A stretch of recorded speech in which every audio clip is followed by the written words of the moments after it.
નમસ્કાર વિદ્યાર્થી મિત્રો, ગુજરાતી જ્ઞાનની યુટ્યુબ ચેનલમાં આપ સૌનું હાર્દિક સ્વાગત છે। વિદ્યાર્થી મિત્રો, આજના વિડીયોમાં આપણે કંડક્ટરની પરીક્ષા માટે ઉપયોગી ગુજરાતની ભૂગોળ, ગુજરાતનો ઇતિહાસ, ગુજરાતી વ્યાકરણ અને કોમ્પ્યુટરના કેટલાક ઇમ્પોર્ટન્ટ ક્વેશ્ચન જોવાના છીએ। તો ચાલો આજનો વિડીયો શરૂ કરીએ અને જોઈએ કંડક્ટરની પરીક્ષા માટે ઉપયોગી ક્વેશ્ચન। ક્વેશ્ચન નંબર 1 જોઈએ, કોણે દાંડી કૂચને મહાભિનિષ્ક્રમણ સાથે સરખાવી છે? તો વિદ્યાર્થી મિત્રો, મહાદેવભાઈ દેસાઈએ દાંડી કૂચને મહાભિનિષ્ક્રમણ સાથે સરખાવી છે। તો ક્વેશ્ચન 1 નો આન્સર આવશે મહાદેવભાઈ દેસાઈ। ક્વેશ્ચન નંબર 2 જોઈએ, મૈત્રક વંશના શાસનમાં ગુજરાતનું પાટનગર કયું હતું?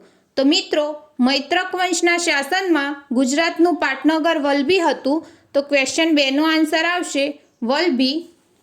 ક્વેશ્ચન નંબર 3 જોઈએ, મજૂર મહાજન સંઘની સ્થાપના કોણે કરી હતી? તો વિદ્યાર્થી મિત્રો, મજૂર મહાજન સંઘની સ્થાપના મહાત્મા ગાંધીએ કરી હતી। તો ક્વેશ્ચન 3 નો આન્સર આવશે મહાત્મા ગાંધી।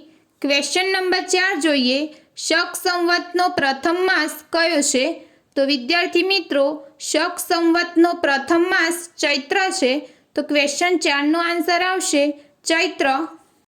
ક્વેશ્ચન નંબર 5 જોઈએ, સ્થાનિક સ્વરાજના પિતા તરીકે કોણ જાણીતું હતું? તો મિત્રો, સ્થાનિક સ્વરાજના પિતા તરીકે લોર્ડ રિપન જાણીતા હતા। તો ક્વેશ્ચન 5 નો આન્સર આવશે લોર્ડ રિપન। ક્વેશ્ચન નંબર 6 જોઈએ, વનરાજ ચાવડાના પિતાજીનું નામ શું હતું? તો વિદ્યાર્થી મિત્રો, વનરાજ ચાવડાના પિતાજીનું નામ જયશિખરી હતું। તો ક્વેશ્ચન 6 નો આન્સર આવશે જયશિખરી। ક્વેશ્ચન નંબર 7 જોઈએ, કલિકાલ સર્વજ્ઞ હેમચંદ્રાચાર્યનું બાળપણનું નામ જણાવો।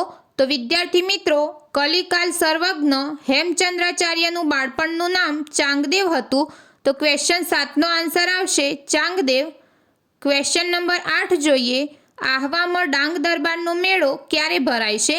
તો વિદ્યાર્થી મિત્રો, આહવામાં ડાંગ દરબારનો મેળો ફાગણ સુદ પૂનમે ભરાય છે। તો ક્વેશ્ચન 8 નો આન્સર આવશે ફાગણ સુદ પૂનમ।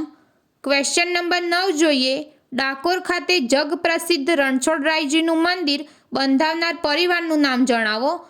તો વિદ્યાર્થી મિત્રો, ડાકોર ખાતે જગ પ્રસિદ્ધ રણછોડરાયજીનું મંદિર બંધાવનાર પરિવારનું નામ તાંબવેકર પરિવાર છે। તો ક્વેશ્ચન 9 નો આન્સર આવશે તાંબવેકર પરિવાર। ક્વેશ્ચન નંબર 10 જોઈએ, મહાગુજરાત આંદોલનનો કયા વર્ષથી આરંભ થયો? તો વિદ્યાર્થી મિત્રો, મહાગુજરાત આંદોલનનો 1956ના વર્ષથી આરંભ થયો। તો ક્વેશ્ચન 10 નો આન્સર આવશે 1956। ક્વેશ્ચન નંબર 11 જોઈએ, બારડોલી સત્યાગ્રહ કઈ સાલમાં થયો હતો? તો મિત્રો, બારડોલી સત્યાગ્રહ 1928ની સાલમાં થયો હતો। તો ક્વેશ્ચન 11 નો આન્સર આવશે 1928। ક્વેશ્ચન નંબર 12 જોઈએ, સમ્રાટ અશોકનો શિલાલેખ ગિરનારની તળેટીમાં કયા કુંડની નજીક આવેલો છે? તો વિદ્યાર્થી મિત્રો, સમ્રાટ અશોકનો શિલાલેખ ગિરનારની તળેટીમાં દામોદર કુંડની નજીક આવેલો છે। તો ક્વેશ્ચન 12 નો આન્સર આવશે દામોદર કુંડ। ક્વેશ્ચન નંબર 13 જોઈએ, ઔરંગઝેબનો જન્મ ક્યાં થયો હતો? તો વિદ્યાર્થી મિત્રો, ઔરંગઝેબનો જન્મ દાહોદમાં થયો હતો। તો ક્વેશ્ચન 13 નો આન્સર આવશે દાહોદ। ક્વેશ્ચન નંબર 14 જોઈએ, સમાસ ઓળખાવો। પંચવટી। તો મિત્રો, પંચવટી શબ્દનો વિગ્રહ કરીએ તો થશે 5 વર્ડનો સમૂહ। તો અહીં દ્વિગુ સમાસ બનશે। તો ક્વેશ્ચન 14 નો આન્સર આવશે દ્વિગુ સમાસ। ક્વેશ્ચન નંબર 15 જોઈએ, રૂઢિપ્રયોગનો અર્થ જણાવો। વાજ આવી જવું। તો મિત્રો, વાજ આવી જવું રૂઢિપ્રયોગનો અર્થ થશે ખૂબ જ થાકી જવું। તો ક્વેશ્ચન 15 નો આન્સર આવશે ખૂબ જ થાકી જવું। ક્વેશ્ચન નંબર 16 જોઈએ, ઉછંગ શબ્દનો સમાનાર્થી શબ્દ જણાવો। તો વિદ્યાર્થી મિત્રો, ઉછંગ શબ્દનો સમાનાર્થી શબ્દ ખોડો થશે। તો ક્વેશ્ચન 16 નો આન્સર આવશે ખોડો। ક્વેશ્ચન નંબર 17 જોઈએ, કહેવતનો અર્થ જણાવો। કોલસાની દલાલીમાં હાથ કાળા। તો વિદ્યાર્થી મિત્રો, કોલસાની દલાલીમાં હાથ કાળા કહેવતનો અર્થ થશે દુર્જન સાથે કામ કરવાથી કલંક લાગે છે। તો ક્વેશ્ચન 17નો આન્સર આવશે દુર્જન સાથે કામ કરવાથી કલંક લાગે છે.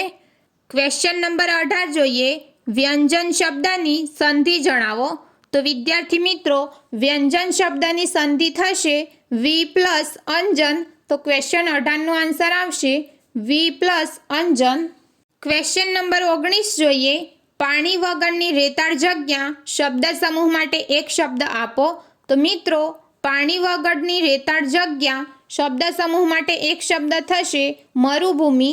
તો ક્વેશ્ચન 19નો આન્સર આવશે મરુભૂમિ. ક્વેશ્ચન નંબર 20 જોઈએ. વિરુદ્ધાર્થી શબ્દ જણાવો. યાચક.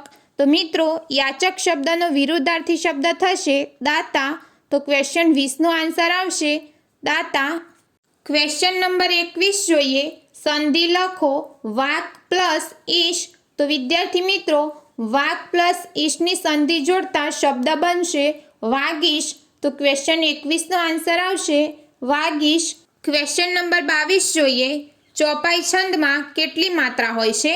તો વિદ્યાર્થી મિત્રો, ચોપાઈ છંદમાં દરેક ચરણમાં 15 માત્રા હોય છે. તો ક્વેશ્ચન 22નો આન્સર આવશે 15. ક્વેશ્ચન નંબર 23 જોઈએ. ચિત્રકારથી ચિત્ર દોરાય છે. આપેલ વાક્યને કર્તરી વાક્યમાં ફેરવો.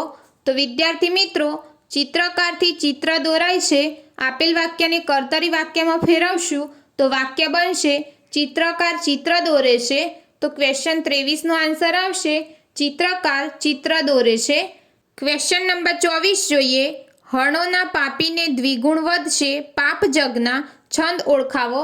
તો મિત્રો, અહીં પંક્તિ આપેલી છે જેનો છંદ ઓળખાવવાનો છે. તો સૌથી પહેલા અક્ષર ગણીએ તો અહીં અક્ષર થાય છે 17. તો 17 અક્ષરના 4 છંદ આવે છે: શિખરીણી, મંદાક્રાંતા, પૃથ્વી અને હરિણી. તો બંધારણ મુજબ જોઈએ તો શિખરીણી છંદનું બંધારણ છે યમન સભલગા, જેમાં પ્રથમ 3 અક્ષર લઘુ ગુરુ ગુરુ બને છે. તો અહીં બંધારણ મુજબ બંધ બેસે છે. તો ક્વેશ્ચન 24નો આન્સર આવશે શિખરીણી છંદ. ક્વેશ્ચન નંબર 25 જોઈએ. વારિદ શબ્દનો અર્થ જણાવો. તો વિદ્યાર્થી મિત્રો, વારિદ શબ્દનો અર્થ થશે વાદળ. તો ક્વેશ્ચન 25નો આન્સર આવશે વાદળ. ક્વેશ્ચન નંબર 26 જોઈએ. પૃથ્વી છંદનું બંધારણ જણાવો. તો વિદ્યાર્થી મિત્રો, પૃથ્વી છંદનું બંધારણ છે જસ જસ યલગા. તો ક્વેશ્ચન 26નો આન્સર આવશે જસ જસ યલગા. ક્વેશ્ચન નંબર 27 જોઈએ. રીનેમ માટે કઈ ફંક્શન કી વપરાય છે? તો વિદ્યાર્થી મિત્રો, રીનેમ માટે F2 ફંક્શન કી વપરાય છે. તો ક્વેશ્ચન 27નો આન્સર આવશે F2. ક્વેશ્ચન નંબર 28 જોઈએ. ઇન્ટરનેટની શોધ કયા દેશમાં થઈ હતી? તો મિત્રો, ઇન્ટરનેટની શોધ અમેરિકા દેશમાં થઈ હતી. તો ક્વેશ્ચન 28નો આન્સર આવશે અમેરિકા. ક્વેશ્ચન નંબર 29 જોઈએ. જેપીજીનું પૂરું નામ જણાવો. તો વિદ્યાર્થી મિત્રો, જેપીજીનું પૂરું નામ જોઈન્ટ ફોટોગ્રાફિક એક્સપર્ટ્સ ગ્રુપ છે. તો ક્વેશ્ચન 29નો આન્સર આવશે joint photographic experts group. Question number 30 જોઈએ. પેનડ્રાઈવને કમ્પ્યુટર સાથે જોડવા માટે કયા પ્રકારના પોર્ટનો ઉપયોગ થાય છે? તો વિદ્યાર્થી મિત્રો, પેનડ્રાઈવને કમ્પ્યુટર સાથે જોડવા માટે USB પ્રકારના પોર્ટનો ઉપયોગ થાય છે. તો ક્વેશ્ચન 30નો આન્સર આવશે USB. તો વિદ્યાર્થી મિત્રો, આજના વિડીયોમાં આપણે કંડક્ટરની પરીક્ષા માટે ઉપયોગી 30 ક્વેશ્ચન જોયા. તો વિદ્યાર્થી મિત્રો, તમને આજનો વિડીયો પસંદ આવ્યો હોય તો વિડીયોને લાઇક કરો, શેર કરો અને ગુજરાતી જ્ઞાનની યુટ્યુબ ચેનલને સબસ્ક્રાઇબ ન કરી હોય તો હાલ જ ચેનલને સબસ્ક્રાઇબ કરો.